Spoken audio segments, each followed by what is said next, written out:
Fine. Let's go there. Okay. What do you got for me? Good game. Back and forth game a little bit. Oregon kind of controlled things on the scoreboard, but they were unable to sort of take advantage of opportunities to open this up, in large part because Washington played the run really, really well. Oregon was not able to get anything going on the ground. And Washington themselves were able to get, I think it was Adam Muhammad. It wasn't even Jonah Coleman. Adam Muhammad looked like he's been playing for like the Chargers for He 4 looked years. really good. Yeah, He looked like really an good. NFL running back, and he has did. not been a huge deal for Washington this season. I think he was a Jed Fish recruit at Arizona who transferred up, but he looked terrific, slamming into the Oregon defensive front and succeeding a ton. Dante Moore had to win this game because they took away the run, and he had to win this game with Kenyon Sadiq with a couple of drops and not a huge factor.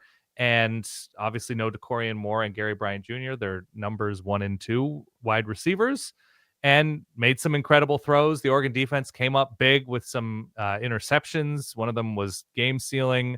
They hounded Damon Williams, who seems to be untackleable, maybe. He did an incredible job evading the Oregon pass rush and defenders. But Washington just didn't have the pop on offense, didn't have the rhythm on offense, other than what they were doing on the ground for stretches in this game to finish drives. Jed Fish teams have notoriously been disappointing, to say the least, in the red zone, and it continued today.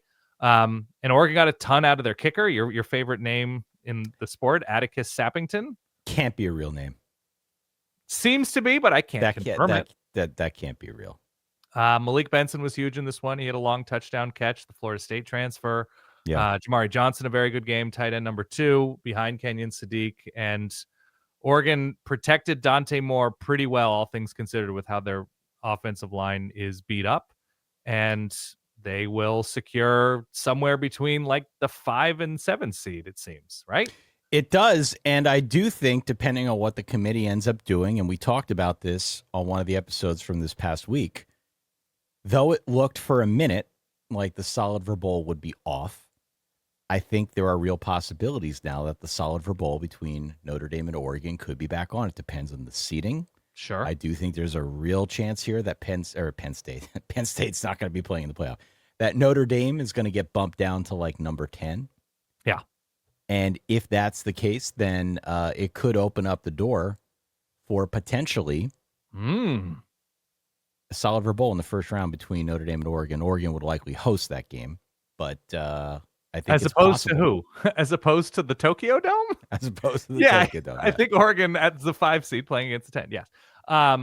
Very interesting. I hope we can watch it together in some way because we've been waiting for this moment for 17, 18 years now.